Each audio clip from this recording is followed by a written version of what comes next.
Well, hello everyone. It's John Ross here, and I'm with Jacob and Jason Linnes with Orcas Island Market. It's one of the coolest grocery stores ever. And we're going to talk to them today about what makes their store special and how they go to marketplace and maybe get some insights about why they're one of our retailers of the year. So Jacob and Jason, welcome. So I don't think a lot of the audience are going to know where Orcas Island is. Maybe you could just start out by explaining where the store is located and a little bit about the market you serve. All right. Everybody knows where Seattle is because that's where the home of the Seahawks are.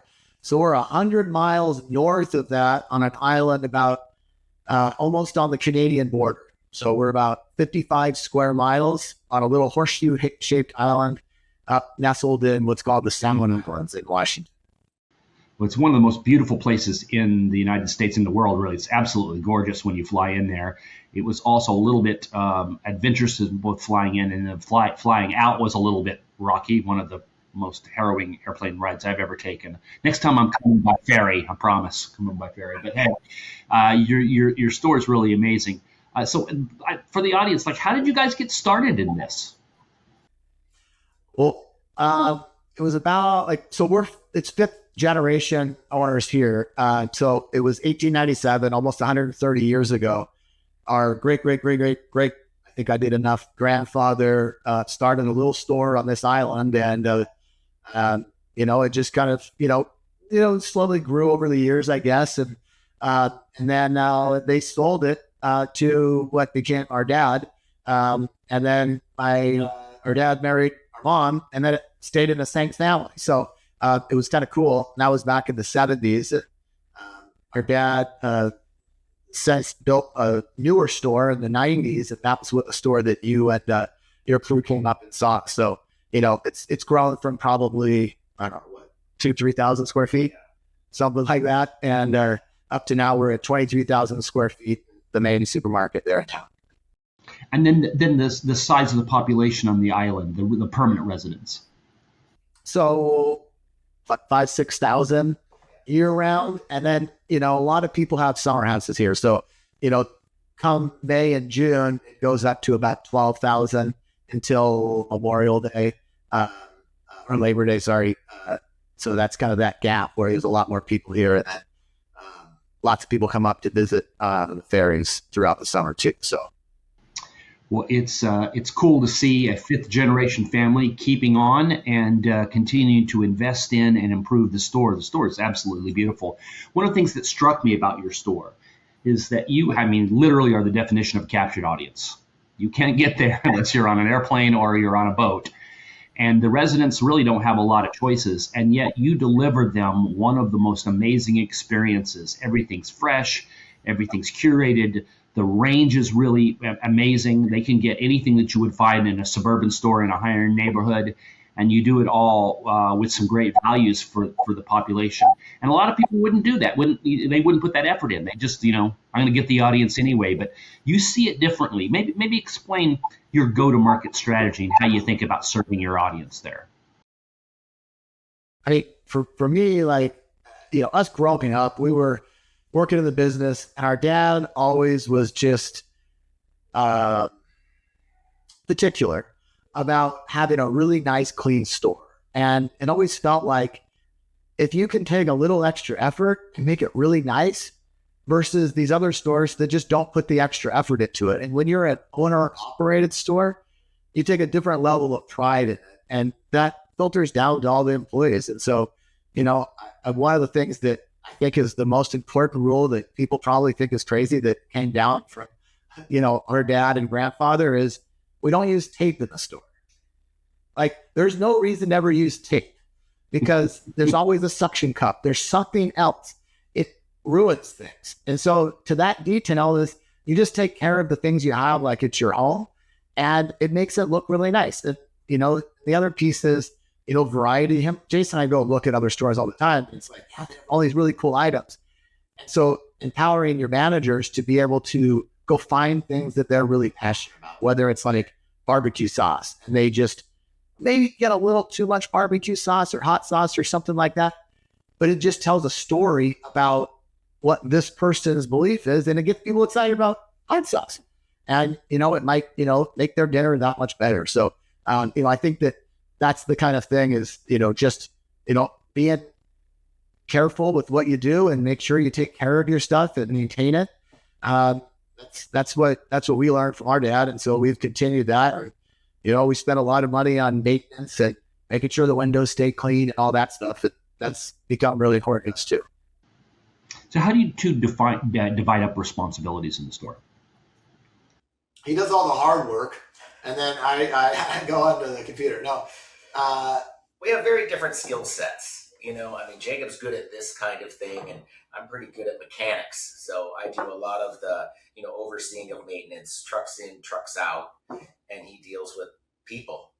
Yeah, like kind of the HR side is where I really take a lot of ownership of.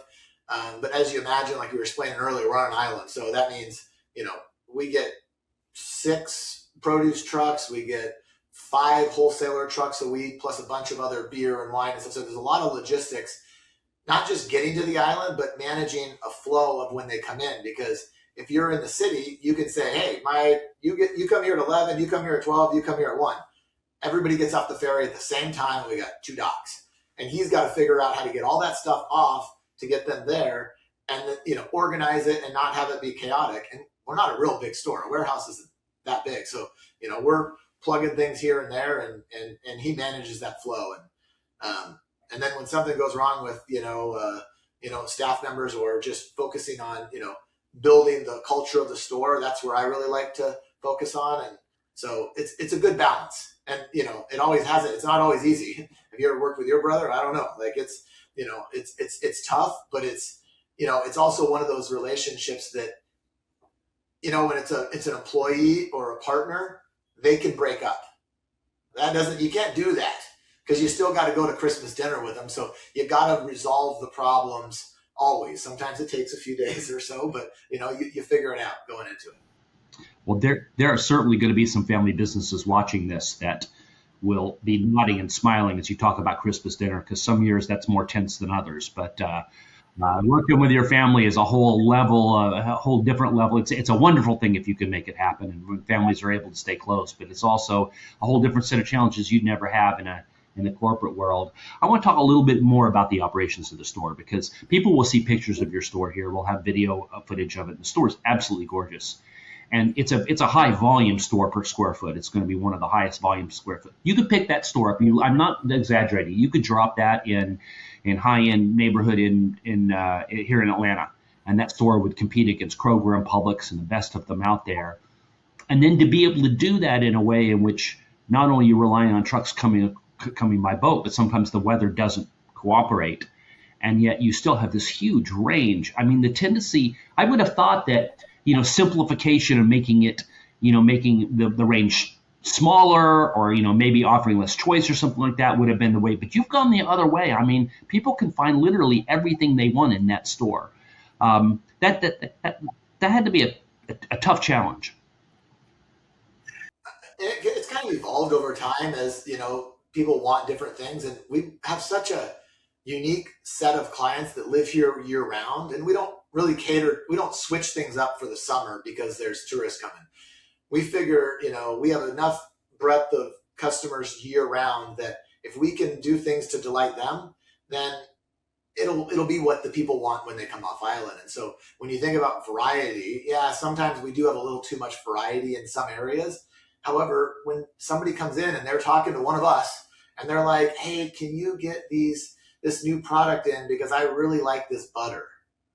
I mean, you're not going to say no. I mean, if it's on an email and it comes in and you could pretend that you never saw it, but they're saying this to me and they're going to see me or him, on the street. So we got to make sure we have that butter in. So we try to get these unique things in for everybody. And so, it's a challenge, but at the same time, it does make it unique. And then people that are here visiting, they're looking around because it's a new store and they see some unique things that are special. And it's like, wow, that made their experience better. So it works. Yeah, and you're also catering to, people with $50 million homes and people that are living in tents, and you're doing it all out of one facility, so you have to have the bottom end of the market, right? And then you have to have the top end of the market all out of one building, which is sometimes a challenge. Yeah. It's like having a Ferrari dealer and a Honda dealer and a Kia dealer all in one and being like, everybody has to see everything, and so it's a balance there. And I would say our community is a little more natural forward. They'll spend more money on high quality food and just buy less of it if they can't afford it. So that's kind of a nice thing here is we can, everybody does appreciate quality up in this neck of the woods. So you do something really unique. It's, for seasonal stores where you have big swing in the summer months, or they're in season, like in the stores on the ski slopes in winter season, whatever your season is, you'll see these, the store is often priced to manage that tourist volume, which means that it's more expensive. And then the residents are kind of stuck paying tourist season prices. But you do something very clever as a way to let people in the community, sort of buy in order to pay less. Can you explain how that works? I'm assuming you're referring to the gift card program that we did. I am, yes. Yeah, so this came up part of a share group that we were in. Some guys up in Alaska, C-Mart, they had done this program where they had discounted gift cards for their locals in the off season. And we thought about it. And so we tried it, and it was like, we've never done anything that has brought more like joy and appreciation from our community.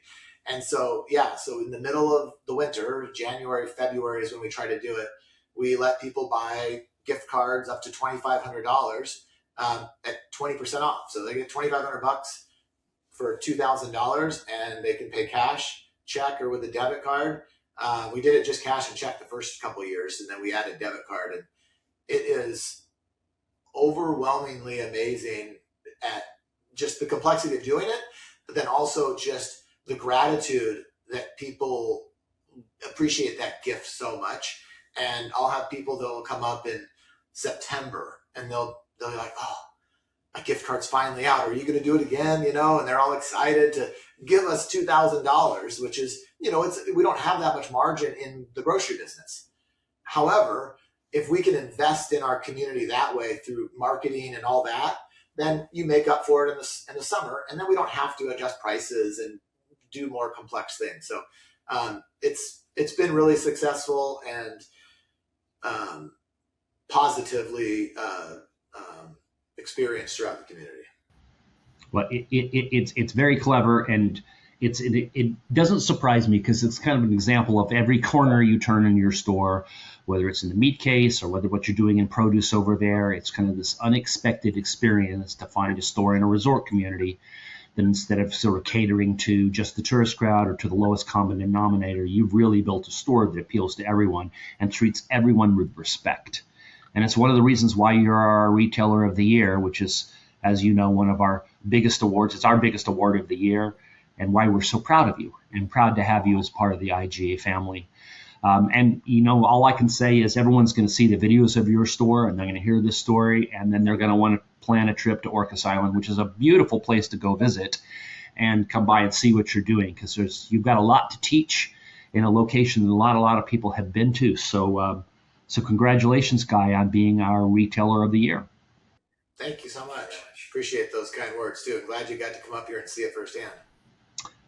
Again, next time on the ferry. I will see you guys in Atlanta here in just about 6 or 8 weeks or so, and I look forward to handing you a plaque and maybe celebrating with a beer or something. Sounds wonderful. Thank you.